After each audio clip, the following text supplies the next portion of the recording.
कार्तिक महात्म तीसरा अध्याय। अब हम आपको कार्तिक महात्म का तीसरा अध्याय शुरू करने जा रहे हैं और आप इसे ध्यान से सुनिए भक्तिपूर्वक और अपने सभी लोगों को सुनाइए। खुद आनंद लीजिए, दूसरे को आनंदित कीजिए। तो इसमें जल की कहानी आपको शुरू होगा। इसमें जल की चर्चा होगी प्रधान रूप से और सभी लोग का चर्चा होगा।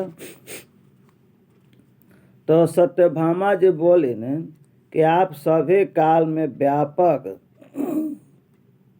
और सभी काल आपके आगे समान है। काल के मतलब समय हुआ। फिर यह कार्तिक मास ही सब मासों में श्रेष्ठ क्यों है? सब तिथियों में एकादशी और सब महीना में कार्तिक महीना ही आपको प्रिय क्यों है, सो बतलाइए, इसका कारण कहिए। भगवान कृष्ण बोले कि हे प्रिय, तुमने मुझसे बहुत अच्छा सवाल किया है, इसको ध्यान देकर सुनिए, इसका कारण बतलाता हूँ। इसी प्रकार एक बार महाराज बेन के पुत्र राजा पृथु ने, जो भगवान विष्णु का ही पुत्र हुए या उनका अंश हुए, या साक्षात विष्णु का ही रूप है, तो पृथु ने ब्रह्मा पुत्र नारद जी से सवाल किए और नारद जी उनको जवाब दिए। तो श्री नारद जी ने कार्तिक मास की महिमा उनको बतलाई थी। राजा पृथु के प्रश्न का उत्तर दे श्री नारद ने कहा, क्या कहा, अब वो ध्यान दे करके सुनिए। हे राजन, एक समय शंख नामक एक राक्षस बड़ा बलवान और अत्याचारी हो चुका था। उसने अपने अत्याचारों से तीनों लोकों को कंपायमान किए हुए था, भयभीत किए हुए था। उस शंखासुर ने स्वर्ग में रहने वाले देवताओं को जीतकर इंद्र आदि 10 दिक्पालों के अधिकारों को भी छीन लिया था। 10 दिक्पाल में भगवान शिव भी आते हैं, तो सबका अधिकार नहीं छीन सकता है कोई। हाँ, कुछ लोग स्वेच्छा से छोड़ देते हैं कि चलो है तुम ही खुश हो, तुमको ऐसा लगे कि मैंने छीन लिया है, लेकिन देने वाला वो खुद दे के चला जाता है। अब आपके मन की भावना ऐसी है कि हमने छीन लिया है, वो एक अलग बात होती है। क्योंकि लोग ऐसे ऐसे महान लोग हैं कि इनसे कोई छीन नहीं सकता है, परंतु तो उसको प्रसन्न करने के लिए, छोटे को खुश करने के लिए, जैसे लोग बच्चा को खुश करने के लिए लड़ाई में हार जाते हैं, पढ़ाई में हार जाते हैं, बहुत चीज़ों में हार जाते हैं, तो ऐसा वास्तविकता नहीं होता। लेकिन उस बच्चे को खुश करने के लिए, उसी के खुशी, अपनी खुशी के लिए हम लोग ऐसा करते हैं। ठीक उसी प्रकार से देवता भी अपने भक्त के मान को रखते हैं और उनसे वो हार जाते हैं या उनसे सामान छीनी जाती है। इस तरह का उनका अपना अथी होता है। तो यहाँ पे इस भ्रम में न पड़ें कि भगवान शिव, सरस्वती मैया, ब्रह्मा जी, विष्णु भगवान, ये सब को राक्षस जीत लिया, सबसे छीन लिया, ऐसा माने कि भ्रम में न पड़े। उससे डर कर सभी देवता सुमेरु पर्वत की गुफाओं में अपने परिवारों के सहित जाकर के छिप गए। वे सुमेरु पर्वत की गुफाओं में निश्चिंत होकर रहने लगे। उधर जब शंख को पता चला कि देवता आनंद से सुमेरु पर्वत में रह रहे हैं, तो उसने सोचा कि ऐसी कौन सी दिव्य शक्ति है जिसके कारण अपना अधिकार छीन जाने पर भी वे बलवान हो रहे हैं। यानी कि उनको भोजन नहीं मिल रहा है, फिर भी शक्तिशाली क्यों होते जा रहे हैं भाई। यह सोचते सोचते वह इस परिणाम पर पहुंचा कि वह सब वेद मंत्रों के बल से ही बलवान हो रहे हैं। अगर इनमें वेद मंत्र छीन लिया जाए तो वे सब निर्बल, कमज़ोर हो जाएंगे और उनको खत्म करना आसान हो जाएगा। उनको और कष्ट दिया जा सकता है, उनको और गुलामी में डाला जा सकता है। देव ऋषि नारद बोले कि ऐसा सोचकर असुर शंख ने भगवान विष्णु को सोते हुए देखकर सत्यलोक में वेद को चुराने के लिए चला गया था। तो वहाँ पहुँच गया। उसको आता देखकर भगवान विष्णु ने उसकी नीयत जानकर उसके डर के मारे बीज मंत्रों के साथ समुद्र जाकर छिप गया।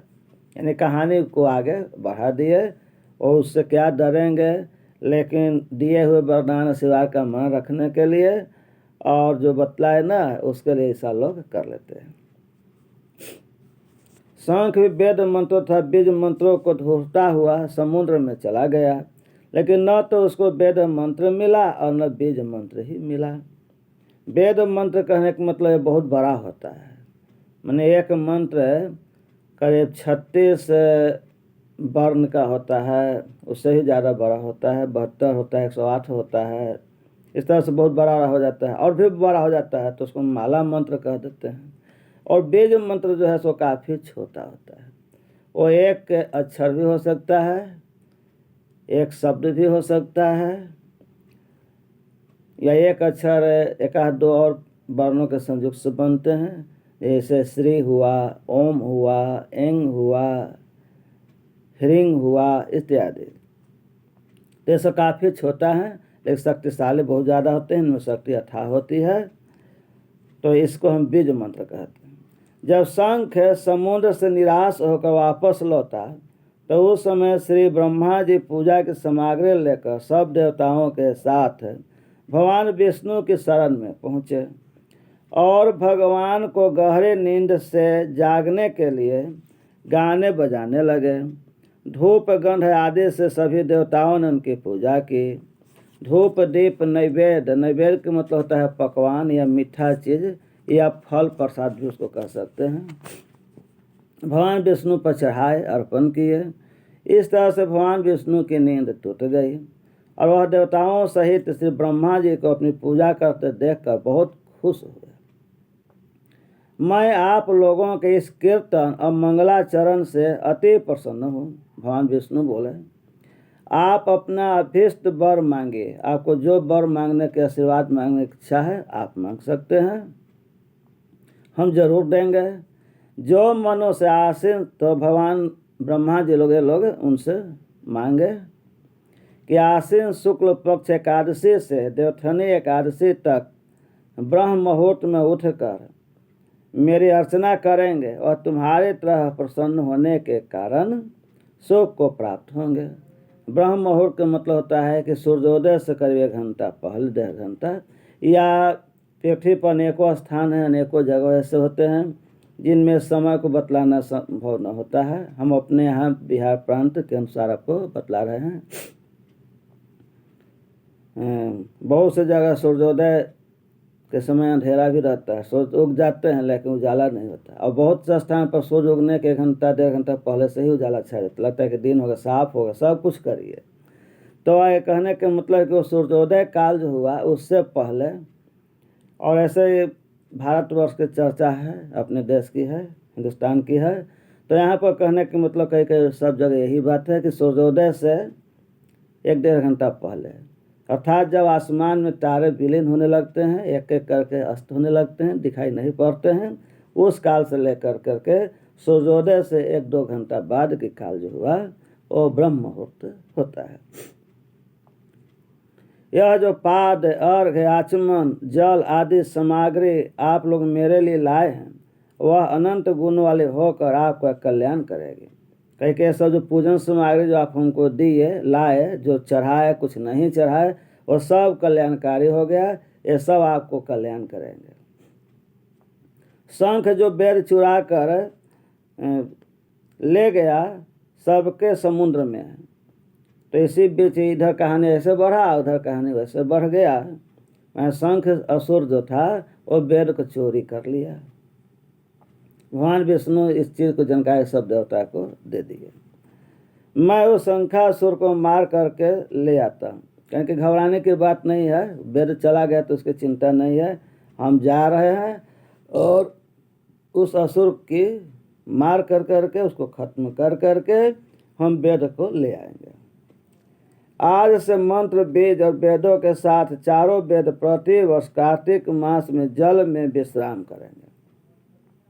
माने कार्तिक महीना में जल स्नान का, तालाब, नदी, समंदर इत्यादि में स्नान करने का महत्व जो है सो समझ में आ गया। यानी कि इस महीना में वेद मंत्र जो हैं सो जल में वास करेंगे जल काफ़ी पवित्र होगा, उसका स्नान करने का महत्व अमृत में स्नान करने के समान होगा।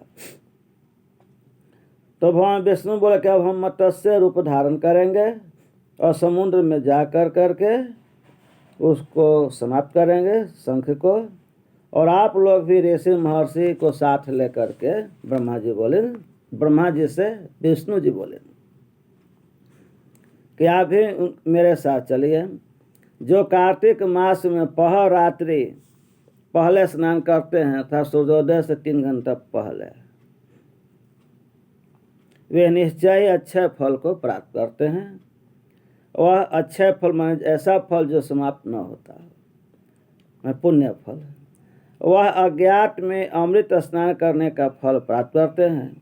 हे देवेंद्र, देवताओं के इंद्र, जो कार्तिक मास में व्रत करते हैं उन्हें 100 प्रकार के धन, पुत्र पुत्री, बेटा पोता, नाती नतनी सब भगवान उसको दे देते हैं। किसी चीज़ की कमी नहीं रहती है, धन जन सब भर देते हैं। उन्हें सब आपत्तियों से बचाते रहते हैं। हे धनपति कुबेर, हम तुमको आज्ञा देते हैं कि ऐसे व्यक्ति को धन को बढ़ाते रहना, उनको धन की कमी नहीं होना चाहिए, दिन प्रतिदिन उनका धन बढ़ना चाहिए, ऐसा तुम करना।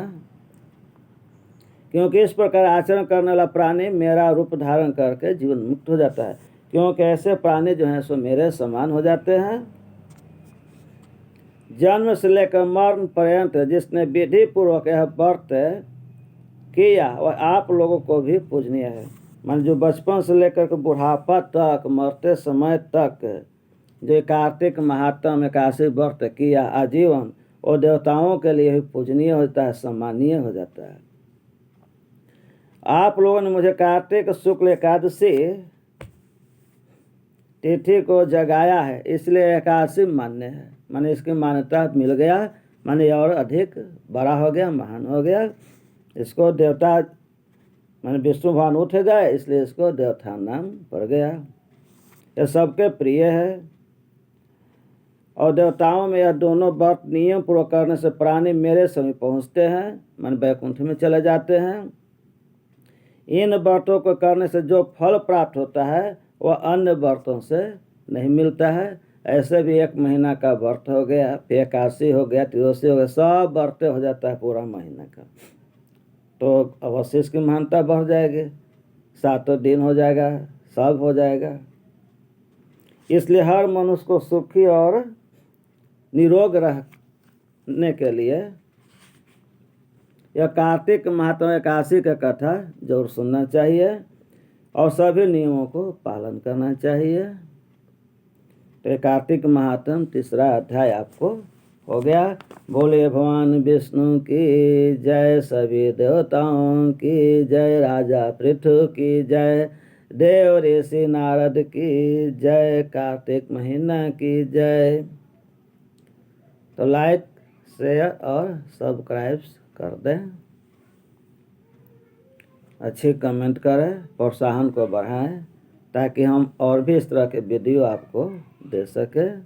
शंकर दयाल मिश्र, आदित्यपुर।